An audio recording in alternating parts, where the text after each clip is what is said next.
उत्तर प्रदेश के जाटलैंड में कोई बड़ी साजिश रची जा रही है क्या 9 साल के बाद एक बार फिर से मुजफ्फरनगर का माहौल खराब करने की कोशिश हो रही है?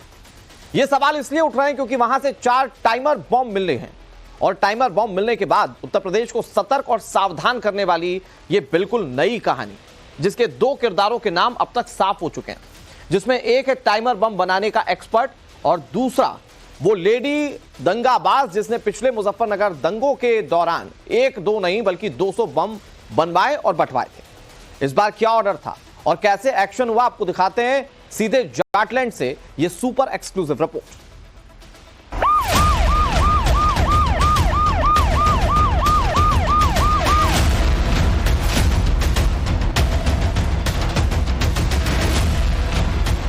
मैंने पहले भी कहा, अपराधी के लिए हम 0 टॉलरेंस होंगे, लेकिन एक कॉमन मैन के लिए उतने ही संवेदनशील भी होंगे। 16 फरवरी दिन शुक्रवार, काली नदी का पुल, मुजफ्फरनगर। सब कुछ प्लान के मुताबिक था, बम तैयार थे, डिलीवरी का वक्त था, तभी दंदनाती हुई पहुंची यूपी एसटीएफ और इस शख्स की गिरफ्तारी के बाद हो गया बहुत बड़ी साजिश का खात्मा और खुलासा। यूपी पुलिस के हत्थे चढ़ा यह है जावेद शेख, टाइमर बम बनाने का एक्सपर्ट बताया जाता है, जो माल यानी टाइमर बम तैयार करके मास्टरमाइंड इमराना नाम की महिला तक पहुंचाने जा रहा था, लेकिन उसके तमाम मंसूबे धरे के धरे रह गए। जावेद के पास से 4 बॉटल टाइमर बॉम्ब की बरामदगी हुई है और यह बताया जा रहा है कि इन्वेस्टिगेशन के दौरान, इंटरोगेशन के दौरान जावेद ने यह कबूला है कि उसी ने ये टाइमर बॉम्ब बनाए थे और एक महिला जो कि खालापर इलाके में ही रहती है मुजफ्फरनगर के, उनके इशारे पे ये बॉम्ब बनाए गए थे। सवाल यह है कि बमबाज जावेद तो गिरफ्तार हो गया, लेकिन बमों को बनाने का ऑर्डर देने वाली इमराना कहां है? फिलहाल योगी की पुलिस उसकी तलाश कर रही है। इमराना ने जावेद को अचानक 4 बोतल बम बनाने का ऑर्डर क्यों दिया? टाइमर वाले बोतल बमों से क्या करने वाली थी इमराना? क्या चुनाव से पहले धमाकों की साजिश रची जा रही थी या फिर सीएए के नाम पर एक बार फिर दंगा भड़काने की साजिश थी? टाइम्स नाउ नव भारत पर इसकी पूरी इन्वेस्टिगेशन करेंगे, क्योंकि इस मामले में एसटीएफ के हवाले से अभी तक जो खुलासे हुए हैं वो बहुत चौंकाने वाले हैं। इस पूरे मामले की कड़ियां यूपी के मुजफ्फरनगर से पंजाब के पटियाला और नेपाल तक जुड़ रही हैं। अब आईबी यानी इंटेलिजेंस ब्यूरो भी मामले में पूछताछ कर रहा है। इंटरोगेशन में और पूछताछ में आगे चल के ये पता चला कि जावेद पहले एक रेडियो मैकेनिक थे और उन्होंने अपने दादा से, जो कि पटाखे की फैक्ट्री में काम करते थे, बॉम्ब बनाना सीखा था। अभी और पूछताछ के बाद पता चलेगा कि क्या ये एक स्टैंड अलोन मामला है या इसमें कोई बड़ी वारदात करने की कुबत थी। अभी इस वक्त पूछताछ जारी है और एसटीएफ बाकी चीजों को खंगाल रही है। उस औरत को भी खोजा जा रहा है जिसने इन बॉम्ब्स को बनाने के लिए ऑर्डर दिए थे। आईबी और यूपी एसटीएफ की पूछताछ में यह बात भी सामने आ रही है कि इमराना ने साल 2013 में हुए मुजफ्फरनगर दंगों में ऐसे ही 200 बम ऑर्डर देकर बनवाए थे और उन्हें दंगों के दौरान बंटवाया गया था। ऐसे में जांचने परखने वाली बात यह भी है, कहीं मुजफ्फरनगर को फिर से दंगों में झोंकने की कोई साजिश तो नहीं। इसे समझने के लिए पहले जावेद और इमराना का कनेक्शन समझना होगा, क्योंकि जावेद के मुताबिक इमराना ने टाइमर बम बनाने का ऑर्डर 50,000 रुपए में दिया था। जावेद को इसके लिए 10,000 रुपए दिए गए थे, शेष 40,000 डिलीवरी पर दिए जाने थे। जांच में यह भी सामने आया है कि जावेद शेख ने बम बनाने का काम अपने चाचा मोहम्मद अर्शी से सीखा था, जो कि मुजफ्फरनगर के मिमलाना रोड पर एक मकान में रहते हैं और पटाखे बनाने का काम करते हैं। उन्हीं से 7वीं जमात पढ़े जावेद ने बम बनाने का काम सीखा। बताया ये भी जा रहा है कि उसने बोतल बम बनाने के लिए यूट्यूब और इंटरनेट से भी जानकारी ली थी। जावेद के परिवार का क्या कुछ कहना है, ये भी सुनिए। मैं तो देखो जी घर पे ही नहीं था, रात को 2 बजे आई, 1:30 बजे पुलिस, 1:45 के कैसे करीब हुआ था, मैंने टाइम देखा था। तो उस टाइम पे तो क्या पता लगा आपको, क्या जानकारी मिली? बस में आए और हमारे घर का जो वैसा सामान तो वो भी भर भर के ले गए। दवाई कौन आया था? पुलिस आई थी रात में। तो कितने थे पुलिस वाले? ऐसे थे 5-6। नहीं तो कुछ बताया नहीं उन्होंने ना। तो जावेद को ले गए वो? जावेद को तो मुझे पता भी नहीं है। कहने लगी जावेद कहाँ है, वो तो अपने घर है, मैं घर पे तो है नहीं।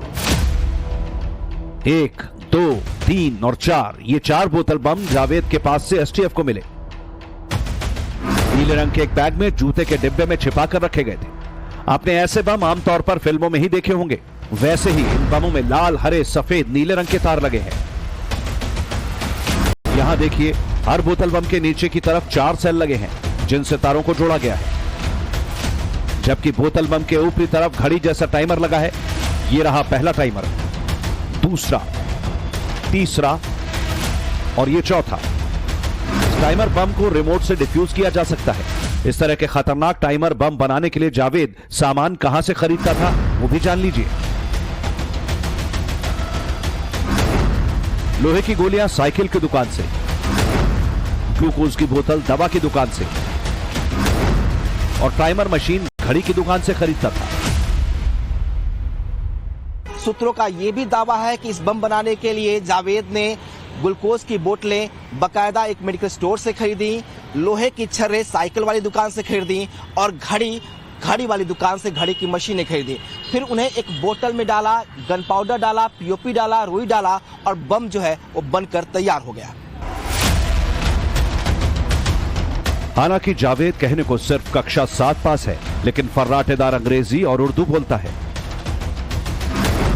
यूट्यूब पर ज्यादा पाकिस्तानी कार्यक्रम देखता है। मां का नाम नीतू है। जावेद के माता पिता नेपाल में काठमांडू के पास खरसानी ताल में रहते हैं। जावेद 2 भाई और 1 बहन है। भाई अमेरिका के न्यूयॉर्क में एक शॉपिंग सेंटर में काम करता है। जावेद दिन में फुटपाथ पर ठेला लगाकर टी-शर्ट और लोअर बेचता था और रात में बम बनाता था। या उस पे आरोप लग रहा है जावेद पे कि वो बम बनाता था। नहीं जी, कुछ नहीं बनाता था, कुछ नहीं, उसने कभी कुछ भी नहीं करा।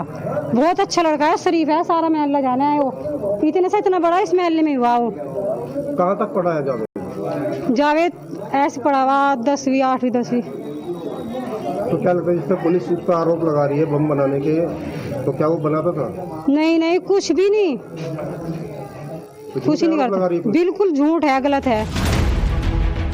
लेकिन इस पूरे मामले का सबसे शातिर किरदार है इमराना नाम की महिला, जो जावेद शेख के पकड़े जाने के बाद से फरार है।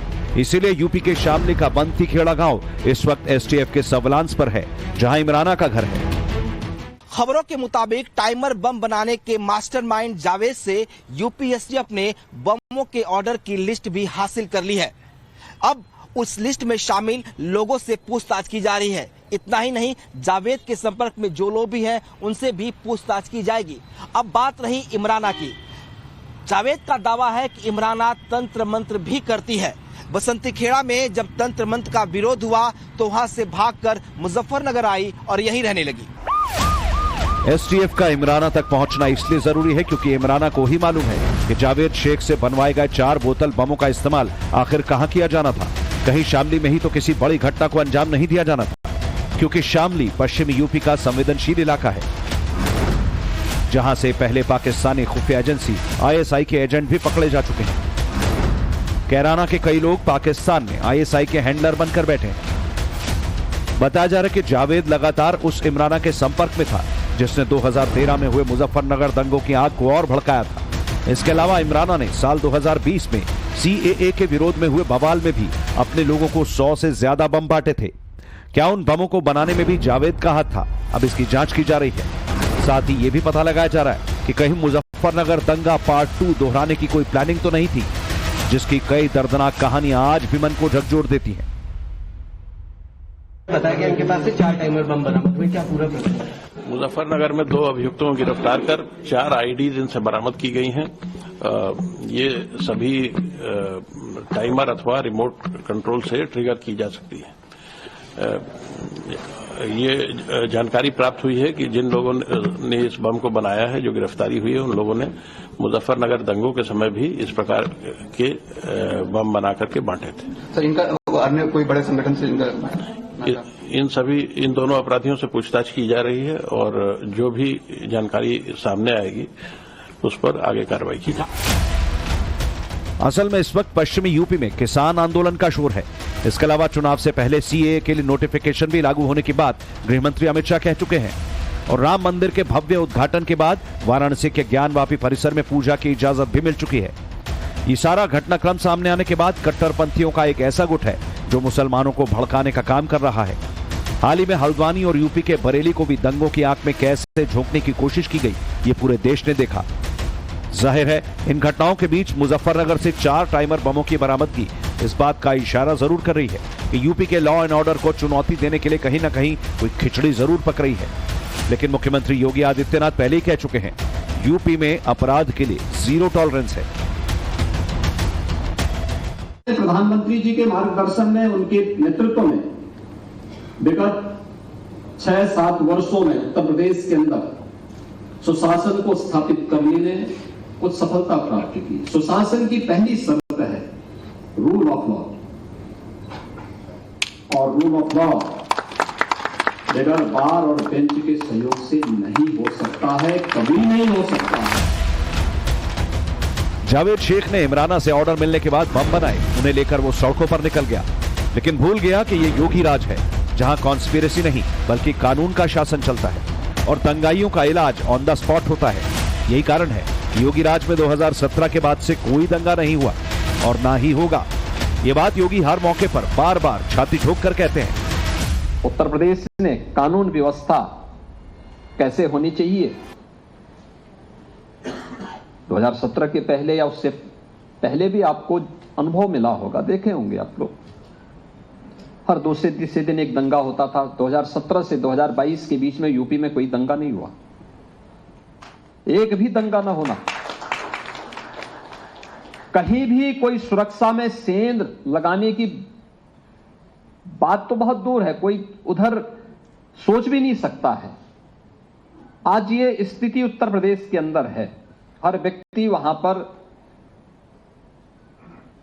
पूरी निश्चिंतता के साथ निवेश कर सकता। बेहतर कानून व्यवस्था की स्थिति।